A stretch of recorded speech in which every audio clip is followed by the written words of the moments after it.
But first, just last week we heard how the nursing home industry in this country was seeking to fill almost 500 vacancies. But it seems they are not the only ones crying out for nurses. A shortage of nursing staff in New South Wales in Australia means that the search is on here for Irish nurses to fill 200 vacancies. Well, Australia have had a new labour agreement, which means there are 1,400 new jobs in New South Wales over the next 3 to 4 years. And what's happened is they know there'll be an immediate shortage of 200 nurses. And the experience and the professionalism of the Irish nurses who have gone before has made sure that the New South Wales Department of Health is so anxious to recruit Irish trained nurses that they've come here on a dedicated recruitment drive. So we have 200 positions in New South Wales that we're hoping to fill in the next 6 months. While we've had a steady flow of people, and I thought we'd fill 200 jobs certainly in Dublin and we'd have 3 or 4 days of interviews, it's been a little bit slow on the uptake, so people are probably looking at all of the options before they move forward. But we have 2 full days of interviews now in Dublin in September, and we're hoping maybe to fill up a third before the interviewers move on to the UK, where they're doing some follow-on interviews, and if they don't have enough people they move on to America. Joining us now is Margaret Cox of the ICE Group and nurse Amanda Cannon, who's emigrating to Australia in January. You're both very welcome to the show. Margaret, Irish nurses still in huge demand. Why so? I think it's because of the training that we receive here, the personality of the people, the can-do attitude, and their willingness to work hard and to embrace all different types of cultures and learning new ideas and things like that. And it's very much welcomed in Australia, and there's a huge cultural bond between Australia and Ireland, and that makes a huge difference down there. Is our nurses training similar to the Australian model? Indeed, and that's one of the reasons, Martin, that there's such a connection between, because way back when we were moving into the university sector with the nursing training, there was a great modelling done on the Australian market as well, and how they did it in the Australian universities. So there's a great connection between the two educations and the trainings, and that's well recognised by Australia when they look at the Irish nursing system. Tell us about these 200 posts. What type of positions are available and where exactly are they in New South Wales? New South Wales is a really interesting state because you've got the beautiful city of Sydney and you've got downtown hospitals beside the Opera House, beside Bondi Beach, so you can have that lovely city feeling beside the beach, the beautiful weather, the parks and whatever. And then you can have the community type nursing in the outback, so it can be really like the nurses and doctors on the aeroplanes type thing. The flying doctors. Flying doctors, yeah. Exactly. So it's like that community facilities in the rural outback. So you have a mix of all sorts of opportunities for nurses. They're in general medicine, they're in surgical, midwifery, mental health. So the whole range of nursing opportunities are there because there are so many jobs there with the change in the ratio of the nursing hours for nurses over there. So there are more nurses, less patients and better paying conditions. Okay, what about the hours? Well, the hours are great. I mean, the great thing about Australia, and I suppose the development of the profession there, is it's a great work-life balance over there. They tend to be very much focused on, well, how can we make life and work very much balanced? So you still work the same number of hours as you would perhaps here, but very much in a balanced perspective. So great opportunities like that. And the paying conditions, they say in Australia that the New South Wales nurses are the best paid nurses in the entire country of Australia because of this new nursing agreement. What type of pay are you talking for one of the entry-level positions? Well, the pay would start at about $51,000, but it's very difficult per annum.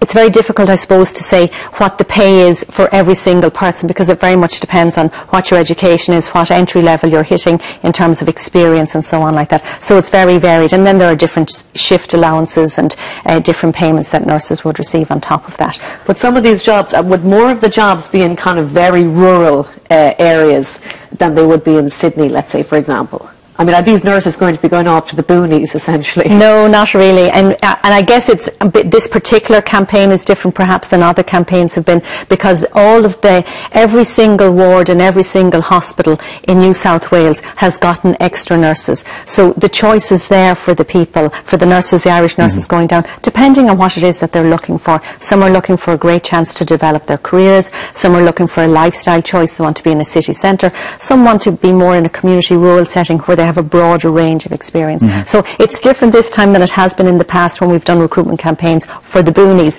but this time you have a great choice. Okay. How did ICE get involved in this? We're involved with a partner agency, Professional Connections. We've been involved in recruiting for Australia for about 12 years now, and in fact one of the reasons we got involved is because at the time our Director of Recruitment had come back from Australia. She had been a nurse herself in Australia, in Ireland, went to Australia, moved into a different career in Australia and then came back to us working. So it was just one of those quaint Irish things. You start to make connections all over the world, and we've been doing it now for over 12 years. Well, Amanda, you're making the move. That's right. So how did you find out about this? I was researching on the internet, and I seen advertisements for agencies to work in Australia, and I had it in my head that I would like to travel to Australia. And I signed up with the ICE group, and they work with Professional Connections, and then they contacted me saying that there was job opportunities in Australia. So I went ahead, completed the registration form, got in contact with Anne Griffin, who's with Professional Connections, and applied for a position in Bloomfield Hospital in Orange. So explain to us where Orange is. Orange is it's outside Sydney. It's in a rural area. It's approximately about 3 hours drive from Sydney, but there's a very good public transport system there. I believe a flight is only 40 minutes. So I mean, you know. So you could become one of the flying doctors. That's right. Yeah. And what area are you going to specialise in? Well, I'm trained as a psychiatric nurse here in Ireland. I'm going to qualify now next week. I finish my placement, and it's in mental health. Is where I have got this job, and hopefully it's going to be in the child and adolescent side, which I'm really looking forward to. Yeah. Before this job came up, had you sent out many CVs? Because I mean, only last week we did a story on how the nursing homes in Ireland are looking for nearly 450 vacancies. But we have had nurses on the couch before saying that they have to emigrate because there's no jobs. So did you know about the nursing home jobs, or would that be something that you'd be interested in anyway? Yeah, no, I know that there is great demand for nurses in nursing homes. For me personally, I'm trained as a psychiatric nurse, you know, and I have a degree which allows me to travel anywhere I want, which is it's a golden ticket really. Nursing home work I would be very interested in, but I just believe now that to gain experience and to get the training, you know, for my qualification, that maybe nursing home work is for maybe older, more experienced nurses. It's not for you right now. Not for me right now. Yeah. Now there is other interests outside of nursing that is taking you to Australia, and so you have to tell us about this because the boyfriend's already gone. Yeah, he is. Paul, my boyfriend, he is a mechanic, and he's decided to travel over there in June. So he's over there now, and he's very, very settled over there. He loves it. He loves the Australian way of life. He just said the people are absolutely lovely, really down to earth. Just you get to meet so many people from all different areas, so many different cultures. And did he have trouble finding work as a mechanic here? Is that why he went up? No, actually, he was employed, but this job opportunity came up. His friends over there, and they said there was a place in this big truck garage, which he's fanatic about trucks. So he grabbed it, and he's getting on really well, and the experience he's getting out there is going to benefit his career as well as the experience I'm going to get. Okay, how are your family when you told them that you're going to Australia? Sure, they probably thought I was all talk first, that I wouldn't go, but now they're kind of getting used to the idea that, like, in a way, like, I have to kind of go, you know, it's going to make my career for me. The experience I'm going to get when I come back here to Ireland, like, I will have learned so much, and now I think they're happy that Paul's out there. He's a very level-headed person, so they trust him, and that, you know, if he likes it, and I'm going out there I know what I'm going out to, like, it's not that I'm going out there on my own, not knowing, and he's very settled out He'll there. be looking after you. So he is, yeah. Margaret, for any nurses watching this morning who would be considering taking up one of these 200 positions, I presume they'd have to do a video conference interview with the hospitals in Australia, or how would it work? And when would they hear the news that they've got the job? Sure. We are doing 2 days of dedicated interviews in Dublin on the 8th and 9th of September. That's in city centre Dublin. We may do an additional day if we have enough people as we move on in the campaign. If we don't get the interviews done in Dublin, we'll do the video conferencing, conference calls during the campaign when the New South Wales representatives are here. So people need to just apply, send in their CVs. They need to have thought about it. They may want to come along for a chat in Dublin, and we can give them all of those types of details so that they understand what it is that would be required for them, how much experience they would have, and so on like that. Because it is a big decision, and people need to be, I suppose they need to know as much as they can possibly know about it. But interviews in Dublin in September the 8th and 9th, and then video conferencing interviews if we don't have enough for a third day in Dublin. Okay.